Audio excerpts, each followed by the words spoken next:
नमस्कार दोस्तों, मैं हूं हेमंत वी भट्ट, आपका सेवक। और भगवत गीता के इस एपिसोड में मैं आप सभी दर्शकों का योर चैनल की ओर से हार्दिक स्वागत करता हूं। मित्रों, इससे पहले कि हम आज का एपिसोड शुरू करें, मैं आपको मिलाना चाहता हूं हमारी एक नई एंकर से। इस एंकर का नाम है दिव्या ए दुबे। मात्र 8 साल की उम्र में अपने माता पिता और बहन के संग ये 12 साल की नर्मदा यात्रा करने को चल पड़ी थी। दोस्तों, उसके बाद उन्होंने आध्यात्मिक शिक्षण ग्रहण किया है और उसके पश्चात उन्होंने 2500 पन्ने का गुजराती में रामायण ग्रंथ भी लिखा है दोस्तों। और आधुनिक शिक्षण में उन्होंने एमए और बीएड का अभ्यास भी किया है और अपने पति के संग परिवार के साथ वो आज वडोदरा गुजरात में स्थायी हो गई हैं। आइए चलिए मैं आपको उनसे मुलाकात कराता हूँ। दिव्या जी, बहुत बहुत स्वागत है आपका योर चैनल पर।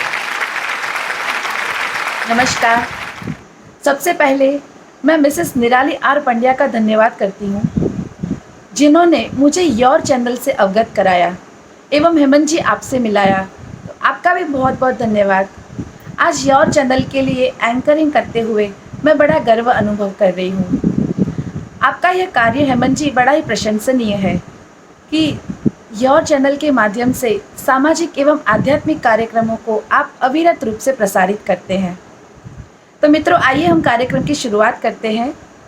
आज हम बात करेंगे एक ऐसे युवा प्रेरक एवं सनातन धर्म प्रचारक श्री राधादास कश्यप जोशी जी की, जो कि गुजरात स्थित खेड़ ब्रह्मा से है।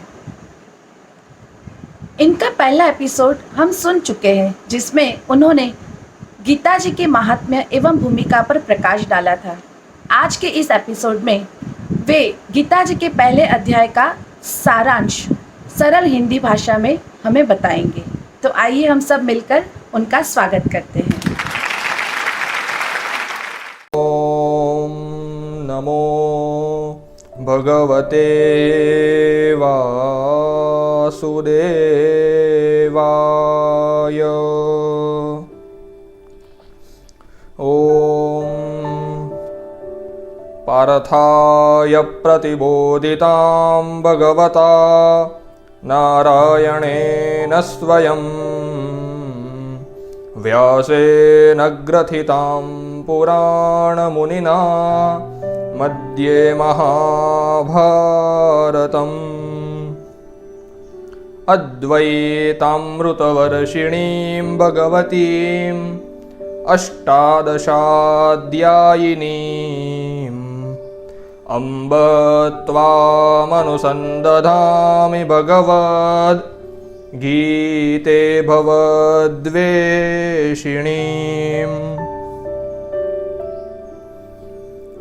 जय श्री राधे। नमस्कार मित्रों, हमारी गीता चिंतन यात्रा चल रही है।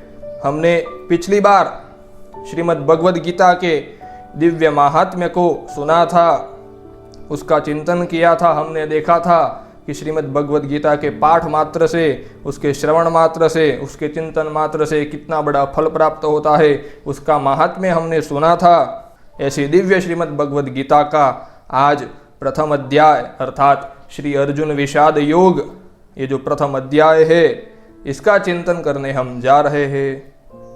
तो मित्रों, ये श्रीमद् भगवद गीता भगवान श्री कृष्ण का वचनामृत है। इसमें सबसे पहले अर्जुन विषाद योग नामक प्रथम अध्याय है, अर्थात इस अध्याय में अर्जुन विषाद का वर्णन है। किस प्रकार अर्जुन को युद्ध क्षेत्र में विषाद हुआ, अवसाद ग्रस्त बने, उसका वर्णन है। और ये युद्ध क्षेत्र है, कुरुक्षेत्र का जो रणांगण है, उसमें श्रीमद् भगवद गीता का ज्ञान भगवान देते हैं। तो कई बार ये प्रश्न भी होता है कि ऐसी दिव्य चिंतन धारा, इसका प्रवाह भगवान ने अर्जुन को देने के लिए रण क्षेत्र ही क्यों चुना? ऐसी जगह जहाँ पर इतना कोलाहल, इतनी भयानकता व्याप्त हो, उस क्षेत्र में ये ज्ञान क्यों दिया? कहीं और शांति से समझा सकते थे, ऐसा क्यों किया भगवान ने? भगवान ने रण क्षेत्र शायद इसीलिए चुना क्योंकि रण क्षेत्र एक दृष्टि से देखे तो हम जो संसारी लोग हैं, हमारे लिए ये संसार ही रण क्षेत्र है। प्रतिक्षण हम युद्ध में ही तो फंसे हुए हैं। प्रतिक्षण हमारे सामने द्वंद्व उपस्थित है। किसी भी स्थिति में हम देखें, किसी भी प्रकार से देखें तो हम द्वंद्व भरी स्थिति में ही रहते हैं प्रतिक्षण। तो ये जो संसार रूपी रणांगण है, ये जो संसार रूपी युद्ध क्षेत्र है, हम बाहरी और भीतरी दोनों युद्ध में हम उपस्थित हैं और इस युद्ध क्षेत्र से हमें बाहर निकालकर उस दिव्य परम तत्व की ओर, परम सत्य की ओर ले जाने वाली यात्रा ये श्रीमद् भगवद गीता की यात्रा है। शायद इसीलिए रणांगण में भगवान ने कही। और एक दृष्टि से देखे तो रण क्षेत्र एक ऐसा दुर्गम क्षेत्र है कि वहां पर ऐसी भयानक स्थिति होती है और हम भी देखते हैं कि झगड़े लड़ाई हो रही हो, उस स्थिति में जो भी घटना घटती है वो हमें जीवन भर याद रहती है। अर्थात अगर युद्ध क्षेत्र में कुछ ज्ञान भी मिलेगा या फिर कुछ और भी घटनाएं घटेगी, जो भी होगा वो हमारे मानस पटल पर सीधा बैठ जाएगा। युद्ध क्षेत्र में जो निर्णय उपस्थित होगा वो हमारे लिए जीवन भर याद रहेगा और ऐसा कुछ ज्ञान मिलेगा तो भी याद रहेगा, क्योंकि पता रहेगा कि इतना घमासान युद्ध हुआ था, उस समय श्री कृष्ण ने ये वचनामृत कहे थे। इसीलिए भगवान रणांगण चुनते हैं कि हम सब अस्मदादि जीव इस संसार सागर में युद्ध क्षेत्र में ही जैसे षड रिपुओं के साथ लड़ रहे हैं, काम क्रोध लोभ मोह, ये भीतरी बाहरी भी हमारे प्रतिक्षण द्वंद्व भरी स्थिति रहती है, तो इससे बाहर निकलना है तो इस रण क्षेत्र में हमारा भी उद्धार हो जाए। इसलिए भगवान ने गीता जी को रण क्षेत्र में कहा। ऐसी दिव्य श्रीमद् भगवद गीता, इसकी हम शुरुआत करें। प्रथम अध्याय प्रथम श्लोक। ओम धृतराष्ट्र उवाच धर्मक्षेत्रे कुरुक्षेत्रे समवेतायुयुत्सवः मामकाः पांडवाश्चैव किम कुर्वत संजय। सबसे पहले आया धृतराष्ट्र बोला। हमें भी आश्चर्य होगा, ऐसा दिव्य ज्ञानमय ग्रंथ जिसकी महिमा ही गाई नहीं जा सकती, ऐसी दिव्यता से भरपूर ग्रंथ वेद उपनिषदों का सारांश जिसमें वर्णित है, और इसका प्रारंभ धृतराष्ट्र उवाच से हो रहा है। ऐसा हो सकता है, किंतु कहीं ना कहीं भगवान ने इसलिए धृतराष्ट्र को यहां पर रखा कि हमें भी पता चल जाए कि ये अंध है धृतराष्ट्र। नेत्र से बाहरी जो शारीरिक नेत्र अंग है उससे भी अंध है, और वो बौद्धिक तौर पर यानी कि वो ज्ञानांध भी है, उसकी जो दिव्य चक्षु है वो भी अंध है, यानी कि ये धृतराष्ट्र ज्ञानांध है, हम सब भी ज्ञानांध है। तो ये ज्ञान के अंधकार से दिव्य ज्ञान की ओर ले जाने वाली यात्रा है, इसलिए भगवान ने शायद धृतराष्ट्र को रखा। तो धृतराष्ट्र बोला कि धर्म भूमि ये जो कुरुक्षेत्र है उसमें युद्ध के लिए जो इच्छा से गए हैं, मेरे और पांडु के पुत्र दोनों पक्ष में उपस्थित होंगे। क्या किया उन्होंने, कैसी स्थिति है युद्ध की, संजय से पूछा। संजय ने बताया कि महाराज रण क्षेत्र में आपके पुत्र राजा दुर्योधन उपस्थित है। वो अपने गुरु द्रोण के पास गए और बोले कि हे गुरुवर, देखिए ये पांडु पुत्रों की सेना कैसे सब खड़े हैं। दुर्योधन उत्सुक है ज्यादा युद्ध के लिए। आगे आप देखिए, ये देखिए आप गुरुवर, अत्र शूरा महेश्वासा भीमार्जुन समायुधि युयुधानो विराटश्च द्रुपदश्च महारथः। पांचों पांडव खड़े हैं। ये विराट, द्रुपद, सात्यकी, दृष्टकेतु, चेकितान, काशीराज, ये सब पांडव व्यूह में अपने अपने दृष्टद्युम्न के द्वारा जो व्यूह रचित है उसे अपने सैन्य में अपने अपने रथ ऊपर व्यवस्थित है। देखिए, तो पहले दुर्योधन ने गुरुवर को पांडवों की सेना का दर्शन कराया कि देखिए गुरुवर, और देखिए, इनको तो देख लिया, लेकिन हमारी सेना का भी मैं वर्णन करूं। तो दुर्योधन बोला, भवान भीष्मश्च कर्णश्च कृपश्च समितिञ्जयः अश्वत्थामा विकर्णश्च सौमदत्तिस् तथैव च। कि गुरुवर, हमारी सेना में तो आप स्वयं महामहिम उपस्थित है, पितामह भीष्म है, कर्ण है, विकर्ण है, सौमदत्ति है, ये सब हमारी सेना के बड़े बड़े योद्धा महान वीर उपस्थित है। और दुर्योधन कहता है कि ऐसे कई लोग, कई योद्धा जो मेरे लिए अपने प्राणों को न्यौछावर कर देने वाले उपस्थित है, और उनमें जो वीरत्व दिख रहा है, ये देखिए गुरुवर। और दुर्योधन का मद और छलका, और गुरुवर को कहता है कि हे गुरुवर, सुनिए कि ये जो हमारी सेना है, यानी कि कौरवों की,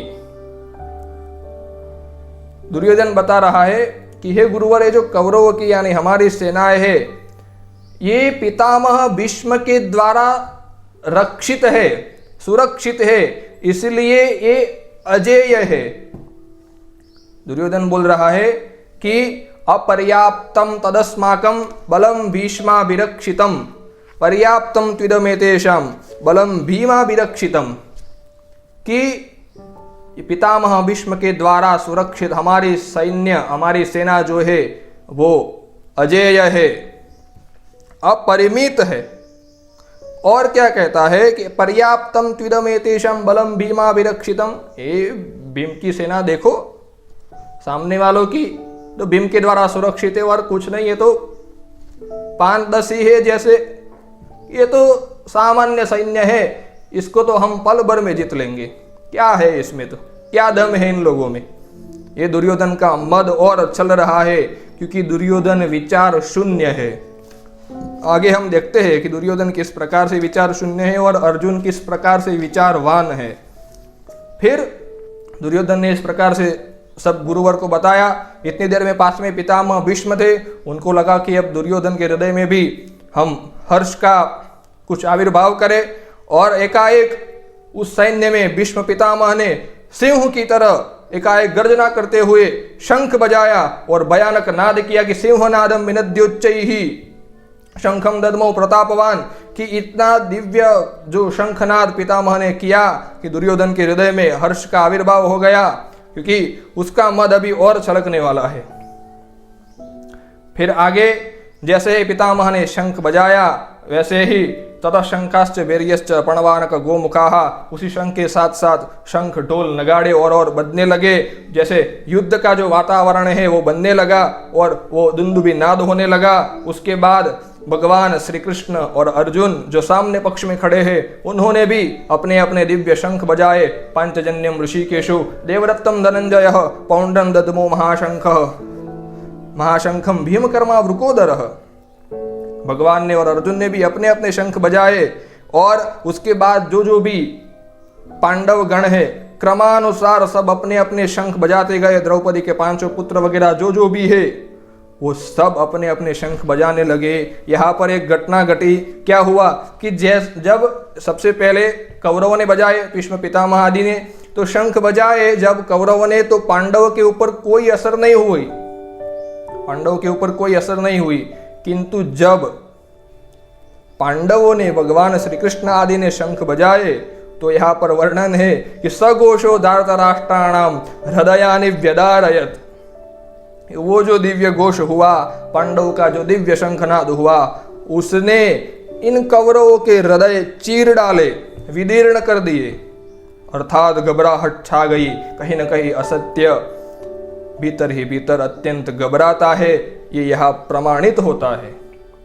फिर आगे ये सब शंखनाद हुए, युद्ध की शुरुआत होने जा रही है, और इसी बीच अर्जुन एकाएक भगवान को बोल पड़े कि हे केशव, सेनयोरुभयोर्मध्ये रथम स्थापय मेच्युत।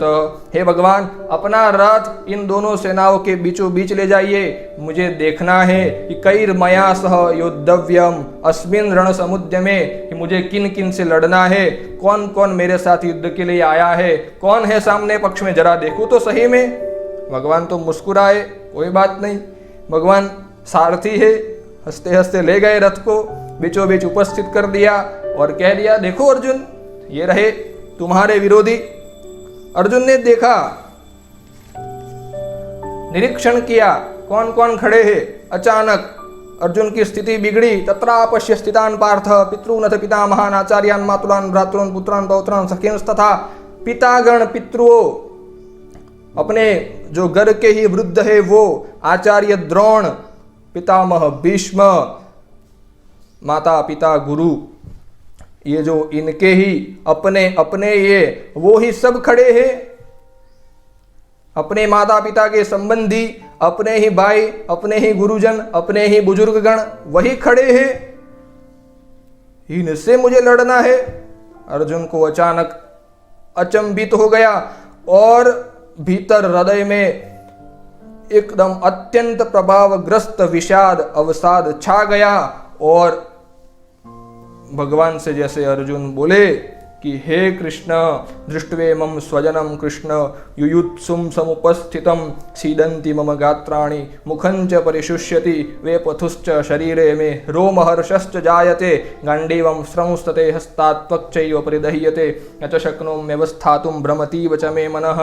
हे श्री कृष्ण, मेरा घात सूख रहा है, मेरा गला सूख रहा है, कंपायमान घात हो गया, मुझे पसीना छूट रहा है, मैं स्थित नहीं रह पा रहा, मेरे हाथ से गांडीव सर रहा है, गांडीव धनुष नीचे पड़ रहा है, मैं स्थित नहीं रह पा रहा, मेरा मन भ्रमायमान हो गया है। हे केशव, मुझे कुछ पता नहीं चल रहा, ये क्या हुआ। न कांक्षे विजयम कृष्ण न च राज्यम सुखानि च किम नो राज्येन गोविंद किम भोगैर्जीवितेन वा। कि हे श्री कृष्ण, मुझे कुछ राज्य नहीं चाहिए, मुझे कोई युद्ध नहीं करना है, मुझे कोई विजय नहीं चाहिए। ऐसे विजय और ऐसे युद्ध से क्या प्रयोजन है, इस प्रकार से मिलने वाला सुख मुझे क्या लाभ देगा।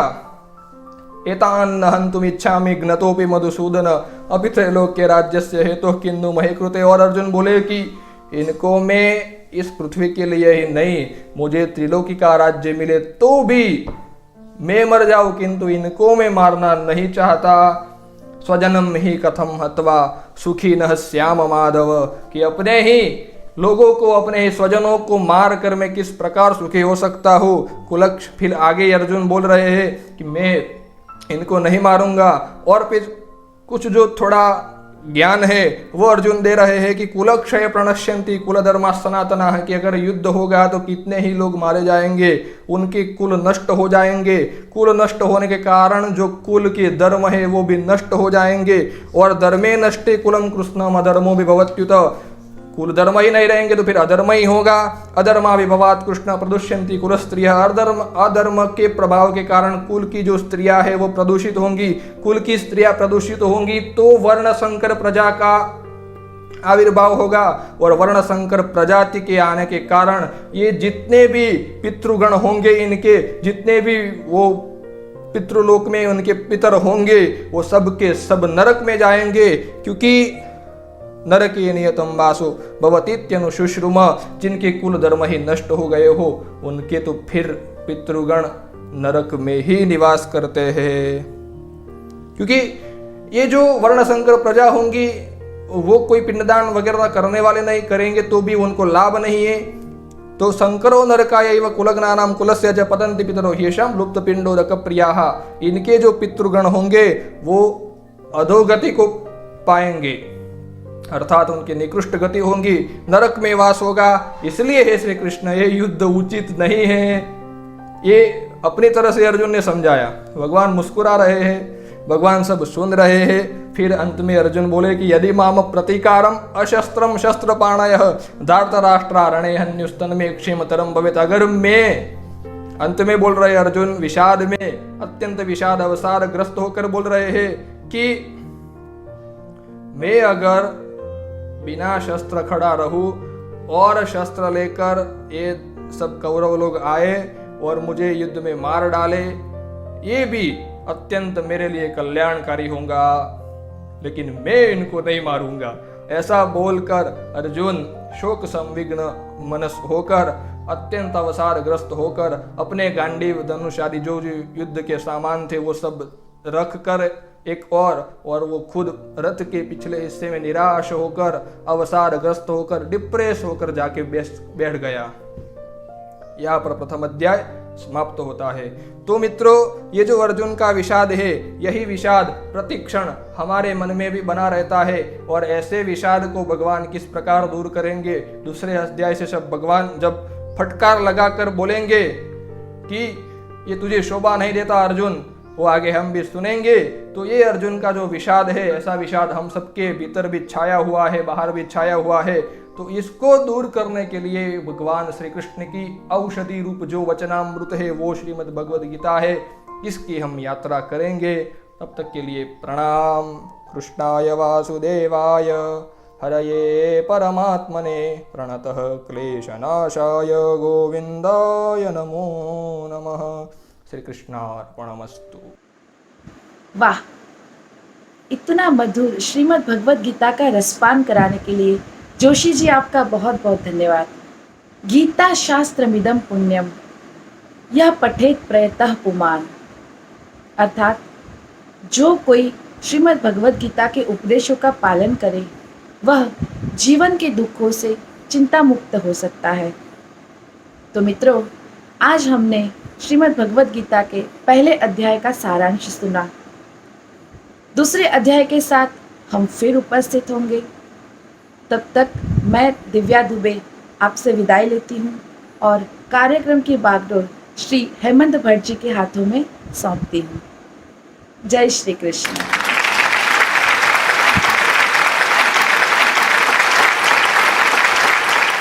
बहुत बहुत धन्यवाद दिव्या जी, आज आपने हमारी चैनल पर एंकरिंग की।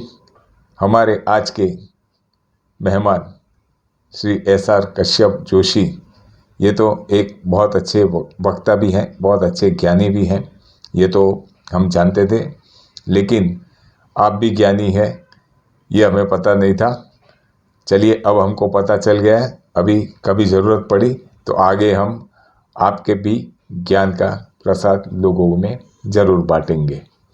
दोस्तों, तो आज का कार्यक्रम समाप्त करने से पहले मैं आप लोगों को एक भगवत गीता पर गाना सुनाता हूँ, उसके बाद हम ये कार्यक्रम समाप्त करेंगे और बहुत ही जल्द हम फिर मिलेंगे दूसरा अध्याय लेकर आपके पास। तब तक के लिए मैं आपसे इजाज़त लेता हूँ। बहुत बहुत धन्यवाद। नमस्कार।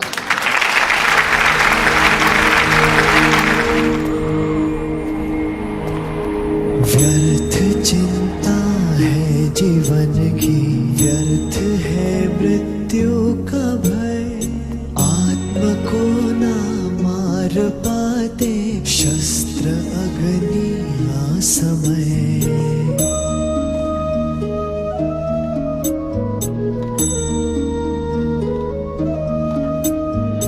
पंचभूतों की बनी ये देह केवल वस्त्र है,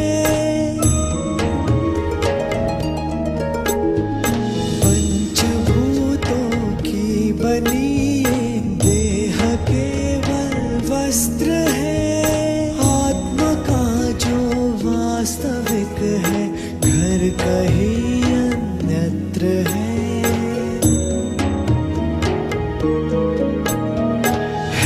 परिवर्तन ही सत्य, झूठ सबका साथ है।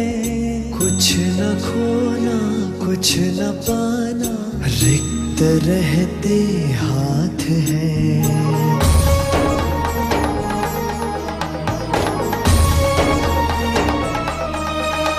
ईश्वर स्वयं है सृष्टि सारी, कहाँ उसको खोजना। जो भी होता शुभ ही होता, सब उसी की योजना। कामनाएं फल की छूटे, वो ही सच्चा कर्म है। ईश्वर में हो समर्पण, वो ही केवल धर्म है। व्यर्थ चिंता है जीवन की, व्यर्थ है मृत्यु का भय। आत्म को ना मार पाते शस्त्र अग्नि असमय।